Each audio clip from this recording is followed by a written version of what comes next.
This is a production of World Video Bible School. To God be the glory.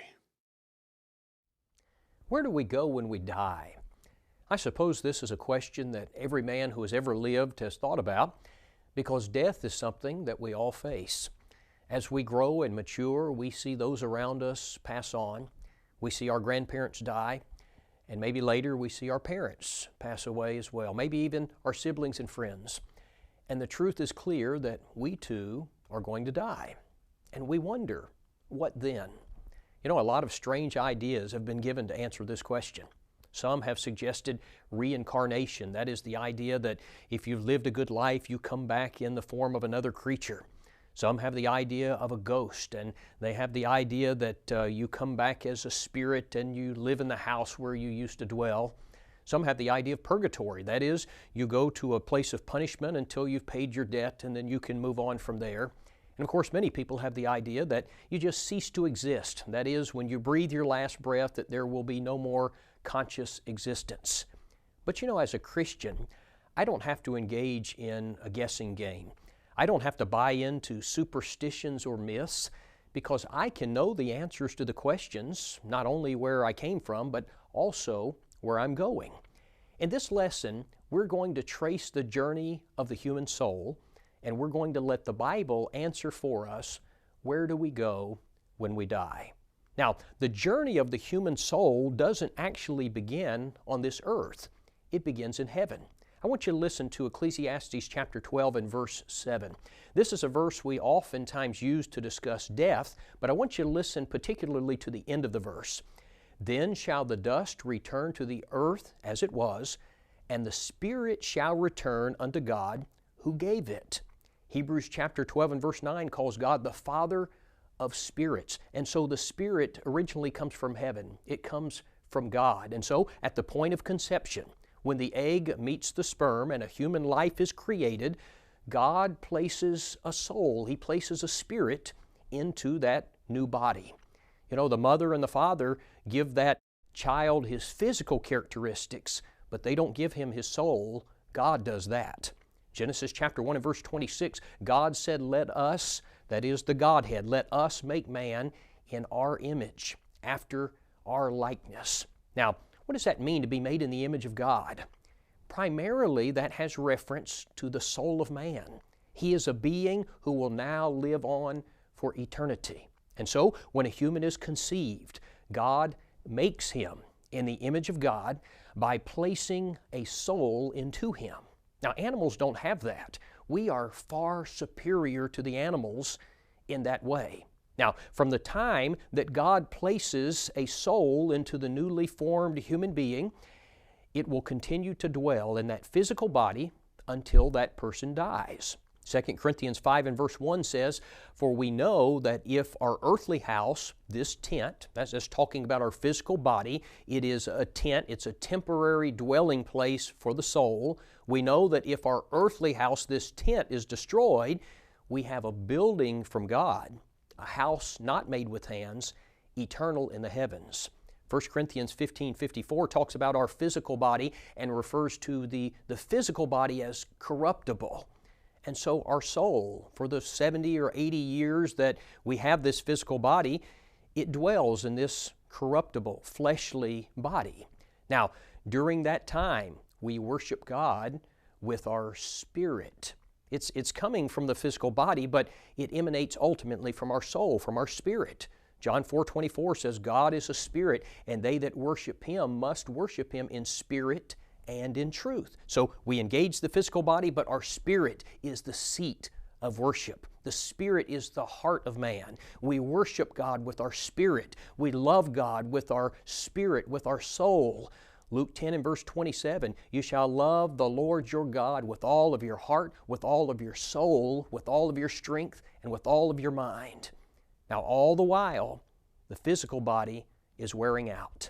Solomon describes this process in Ecclesiastes chapter 12. He says, remember now your Creator in the days of your youth, before the difficult days come. That is, when you begin to get old, the physical body gets old. He says, life becomes harder in many ways. He says, and the years draw near when you say, I have no pleasure in them.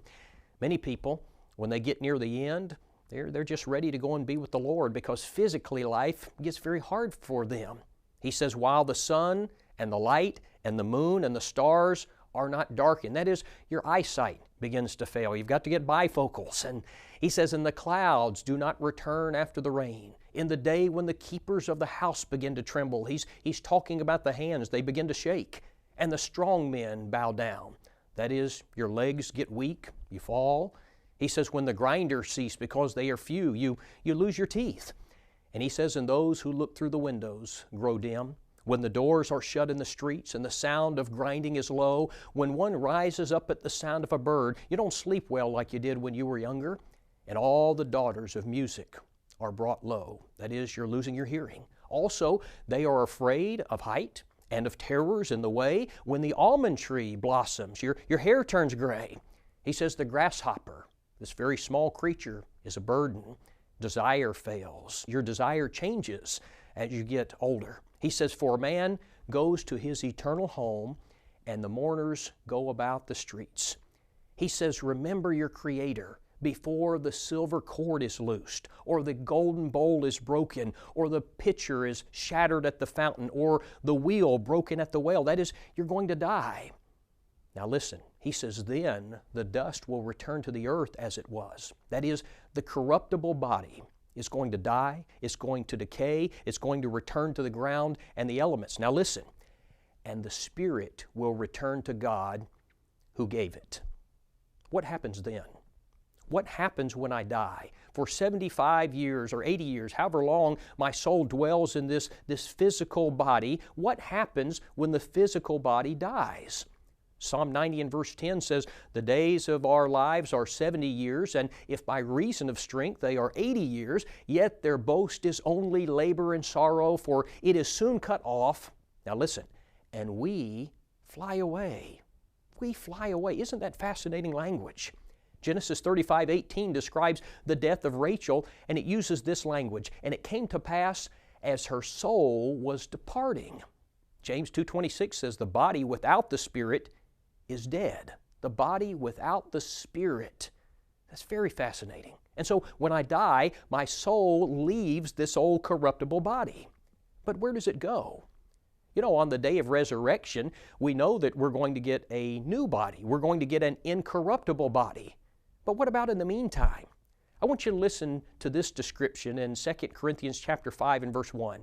For we know that if our earthly house, this tent, the corruptible body, is destroyed, we have a building from God, a house not made with hands, eternal in the heavens. Right now, we have a tent, we have a temporary body, but we're going to get a building, a lasting body, an eternal body. Verse 4, for we who are in this tent groan, being burdened, not because we want to be unclothed, but further clothed, that mortality may be swallowed up by life. Now, there's some very interesting language here because he speaks about being in this body as being clothed in a tent. And then he speaks about being in the resurrected body as being in a building eternal in the heavens. But then he also speaks about being unclothed. What is it? What's he referring to? When is that going to occur? Well, it's when we die and the soul leaves the physical corruptible body.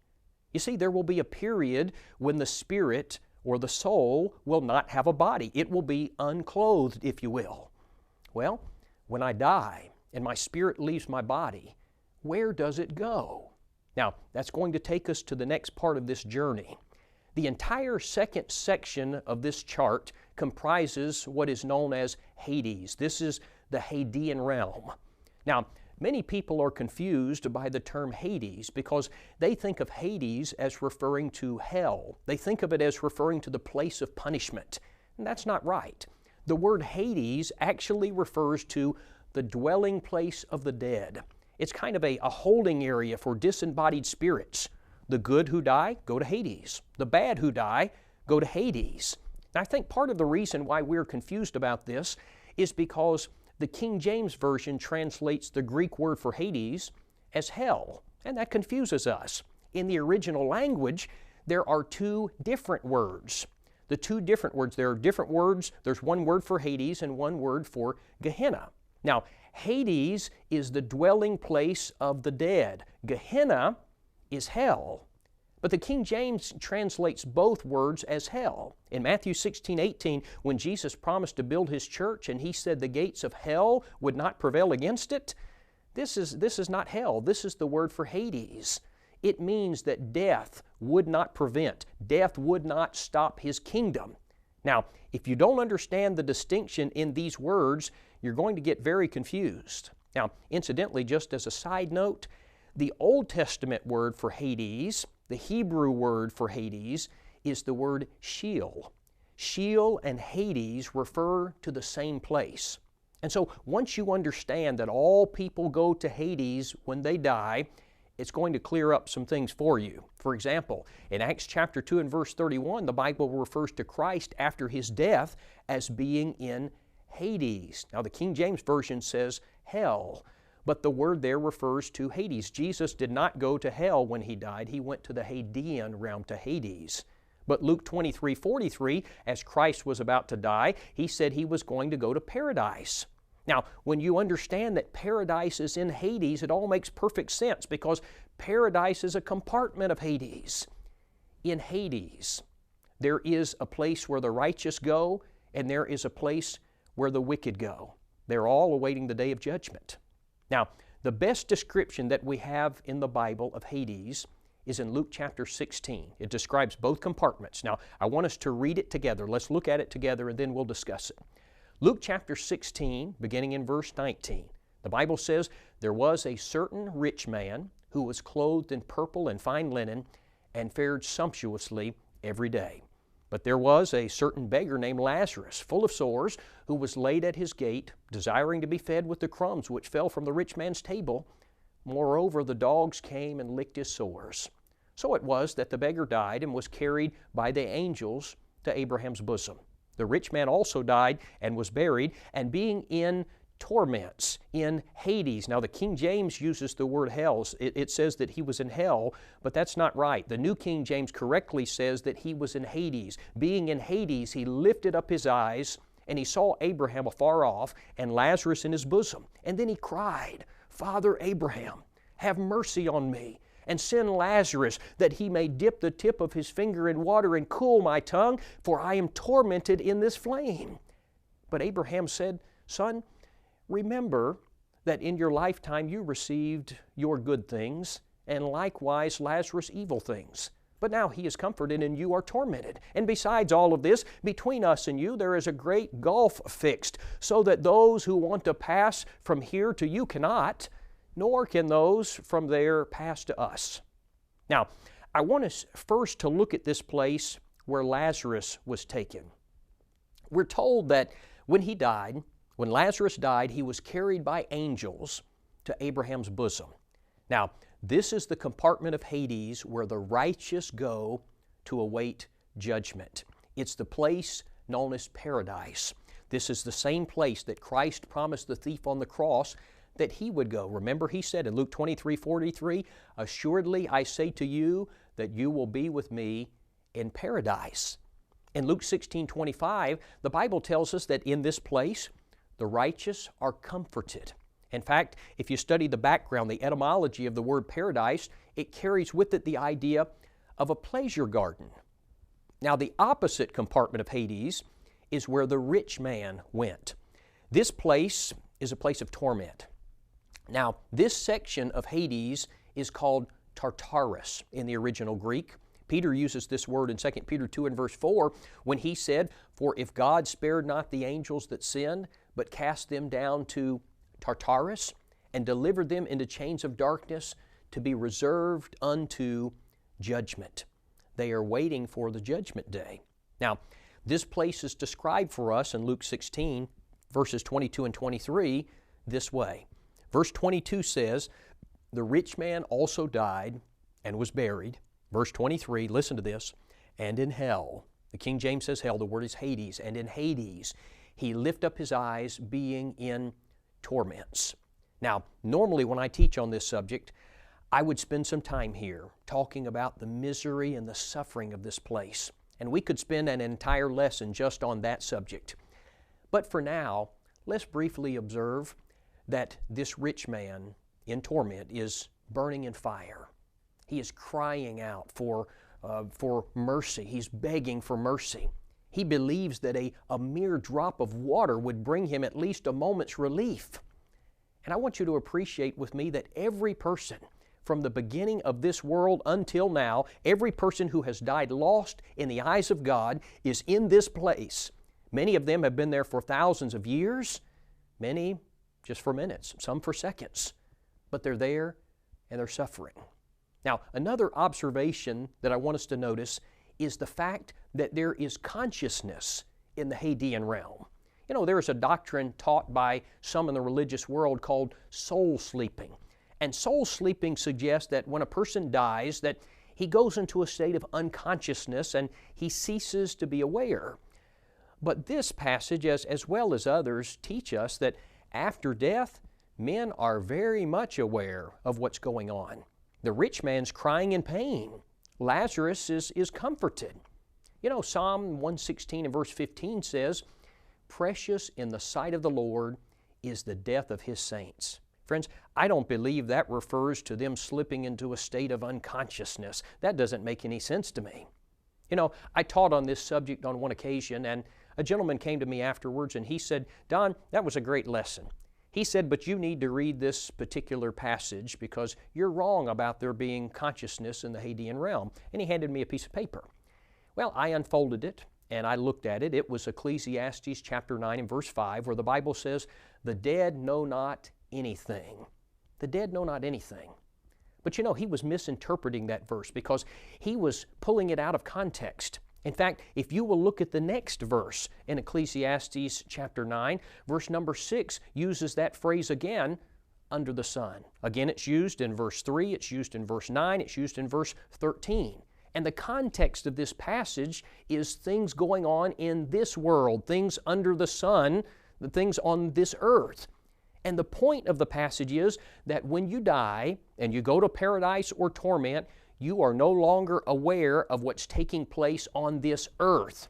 Now, to prove that, in 2 Chronicles chapter 34, King Josiah was told by God that God was going to bring punishment upon Jerusalem for their sins, but that he was going to die and he was not going to see it happen. Now, I want you to listen to the language in verse number 28. He said, "Surely I will gather you unto your fathers." That is, you're going to die. "You shall be gathered to your grave in peace, and your eyes shall not see all the calamity that I will bring on this place and its inhabitants." Now, what's the point? He will have died. He will have gone to the Hadean realm, so he was not going to see what was going to take place on this earth. The dead know not anything with regard to what's going on back here. Now, one final thing that I want you to notice about the Hadean realm. You notice that on the chart that between paradise and torment, there's a green line and it has the words great gulf. That's because Luke 16:26 says that there is a divide. There is a great gulf fixed so that no one can pass from one side to the other. Once you are in paradise, you are there to stay until the day of judgment. Once you are there in torment, you are there to stay until the day of judgment. And so that means every person who has ever died unfaithful in the eyes of God is still there. Many have been there for thousands of years, some for minutes, some for seconds, but I think about them crying, "I am tormented in this flame." But it doesn't end. Now, that takes us to the next section of this chart, which is the resurrection day. The resurrection day is what we typically call the judgment day. The Bible calls this day the day of the Lord. Peter says, "But the day of the Lord will come as a thief in the night," 2 Peter 3:10. Now, what is going to happen on that day, the day of judgment, to the souls who are in Hades, who are in paradise or torment? What's going to happen to them? On that day, the Hadean realm is going to give up all of the souls that it contains, and it will cease to exist. Also on that day, the earth is going to give up the bodies. John 5:28 and 29, Jesus said, "For the hour is coming in which all that are in the graves will hear His voice and will come forth, those that have done good to the resurrection of life, those that have done evil to the resurrection of condemnation or damnation. And then the souls, the spirits that have come from Hades will be reunited with the bodies that have been resurrected on the earth. But with this new union, the new body is going to be different. The resurrected body is not going to be like the physical body that we have now. The resurrected body will not be made of the same particles that were put in the grave. The resurrected body will be a different material, if you want to use that term. You know, sometimes people will express concern about having their bodies cremated because they think that's going to pose a problem at the resurrection. But the resurrected body is not going to be made up of the same elements that we have on this earth. How do I know that? 1 Corinthians 15:50 says, "Flesh and blood cannot inherit the kingdom of God." The resurrected body will not be a flesh and blood body. Listen to this from verse 44 of 1 Corinthians 15.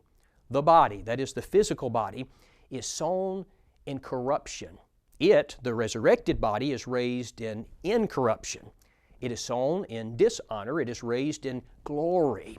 It is sown in weakness. It is raised in power. It is sown a natural body. It is raised a spiritual body. There is a natural body. There is a spiritual body. Now, let's break this down, what we've just read. It says the resurrected body will be incorruptible.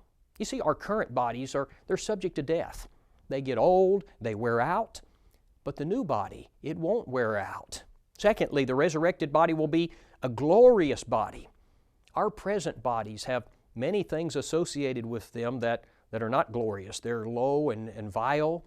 The new body will be a thing of beauty and joy and purity. Thirdly, the resurrected body, he says, will be raised in power. You know, our present bodies get tired. They're inherently weak. The resurrected body will have unfailing vigor. It will be capable of unwearying activity. The resurrected body will be a spiritual one. You know, our present bodies are natural, he says. The resurrected body will be designed for spirit life as opposed to physical, fleshly life. So the day of judgment is going to be a resurrection day. It's the day that Hades will be destroyed. It's the day that we will get our resurrected, new, incorruptible, spiritual bodies. Now, with that in mind, listen to 1 Corinthians 15, 54 and 55. So when this corruptible has put on incorruption, and this mortal has put on immortality, then shall be brought to pass the saying that is written, Death is swallowed up in victory. O death, where is your sting? O Hades, where is your victory? Death and Hades will be overcome on that day. In other words, the physical grave and the temporary abode of the dead, the Hadean realm, will both come to an end on the day of judgment. You say, well, what about those of us who are still living when the judgment day comes? 1 Corinthians 15:52 says, In a moment, in the twinkling of an eye, at the last trump, the dead shall be raised incorruptible, and we shall be changed. And so the living also will be changed into an incorruptible body, and then will be gathered before the throne of God. After both the good and the bad have received a resurrected body, we will stand before the throne of Christ, and we will be judged. Matthew 25 and verse 32 says, And the nations will be gathered before him, and he shall separate them one from another, as a shepherd divides his sheep from the goats. And all humanity, friends, all humanity will be there. On that day, the rich man and Lazarus will stand before God to receive their eternal judgment. Abraham, Isaac, and Jacob will be there. Ahab, Jezebel, and Judas will be there. Romans 14:12 says, So then every one of us shall give an account of himself to God. 2 Corinthians 5:10 says, For we must all appear before the judgment seat of Christ, that every one may receive the things done in his body according to that which he hath done, whether it be good or bad. You know, sometimes people will ask, well, what is the point of the judgment? If people have already been in paradise or torment, it seems like they've kind of already been judged. But you see, the judgment day is not a day in which God has to make a judgment call. It's not like God has to weigh the facts and the figures and figure out who is saved and who is lost. He knows that at the very moment that you die. In fact, He knows before you die where you will be eternally. Judgment Day isn't a trial like we might think of. In fact, you might call it the pronouncement of Judgment Day. It's the sentencing day. It's the day that God states the reasons why you were lost or saved. And then He pronounces your eternal sentence or reward. Now somebody says, but you know what, it seems rather unnecessary. Since the righteous and the wicked already know where they will spend their eternities, it seems unnecessary. Friends, let me suggest to you that the Judgment Day is necessary for several reasons.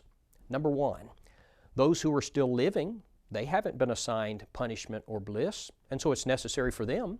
Number two, righteousness must be displayed. Now listen to me. The last time that the world saw Christ, He was dying as a criminal. Remember, He was only seen by His followers after His resurrection.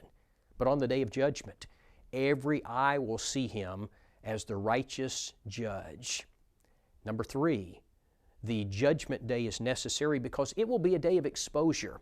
The reasons why a man is lost will be stated. The reasons why a man is saved will be heralded. Number four, it is the day when death is finally defeated. You know, for years, I wondered about the meaning of 1 Corinthians 15:26. It says, the last enemy that will be destroyed is death. And I thought to myself, you know, hasn't Christ already defeated death?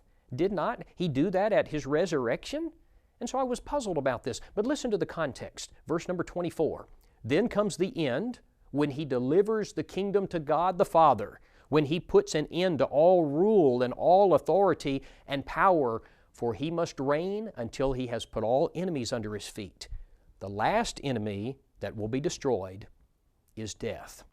Now friends, this is talking about the day that the tombs will be emptied and the Hadean world will come to an end. It is this day. The Judgment Day is oh so very necessary. Now, the next part of the chart we're going to talk about is eternity. In Matthew 25:46, the Lord said, "And these shall go away into everlasting punishment, but the righteous into life eternal." You know, man has been created in the image of God and thus has been given an eternal soul, and that soul will never cease to exist. Now, the Greek word that's translated as eternal means eternal, everlasting, without end, never to cease, indeterminate as to duration. Now, you'll see in the chart there are two alternatives as to where we will spend eternity. One is a place of eternal bliss. That's the destination of the faithful. It's heaven. And to them the King will say on the day of judgment, "Come, you blessed of my Father, inherit the kingdom prepared for you from the foundation of the world." Matthew 25:46, He calls this place life eternal. Now, the other destination is a place of eternal torment. It's hell. It's described in Revelation 21:8 as the lake which burns with fire and brimstone, which is the second death. It's the place the Lord has in mind in the judgment scene in Matthew 25, where He says to the sinners, "And these shall go away into everlasting punishment." How long then is the punishment in hell going to last? Is the punishment in hell going to be temporary, or are people just going to burn up and cease to exist? No, the Bible says it's going to last eternally. It's going to be everlasting. Revelation 14:11 says, "And the smoke of their torment ascends forever and ever, and they have no rest, day or night." Friends, I can't imagine anything more terrifying than that. You know, the man who dies and goes to hell, he has tomorrow and the next day and the next year and the next 100 years and a million years from now, he will still be suffering and burning and continuing to exist. Each day that passes, he's no closer to the end. Now, you know, we're speaking rather accommodatively because there is no time in eternity. He will simply be suffering forever. The soul of man enters the physical body at the point of conception, and at death, it goes into Hades, where it remains as a spirit until the day of resurrection. On that day, It reunites with the body, the new incorruptible body, and then that soul and the new body will spend eternity in heaven or hell. Now, we've been discussing the future of our souls, but let's bring the discussion back home to where you and I live. If you go back to the beginning of the chart, you will notice that on the earth there are two categories, the saved and the lost. And everyone on earth fits into one of these two categories. You'll also notice that the saved and the lost are traveling on different pathways. Notice that for the saved, for the righteous, the pathway representing death is very narrow. Now that's because Matthew 7:14 says, "Straight is the gate and narrow is the way that leads to life, and few there be that find it." Notice also that for the lost, their pathway for death is wide.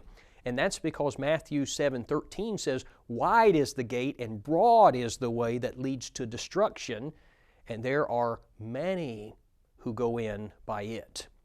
And perhaps the most important thing to notice is that after death, the saved and the lost end up in different locations.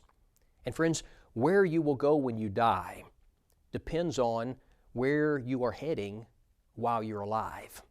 Every person alive today is on one of two paths. It is either the narrow path that leads to heaven, or it is the wide path that leads to hell.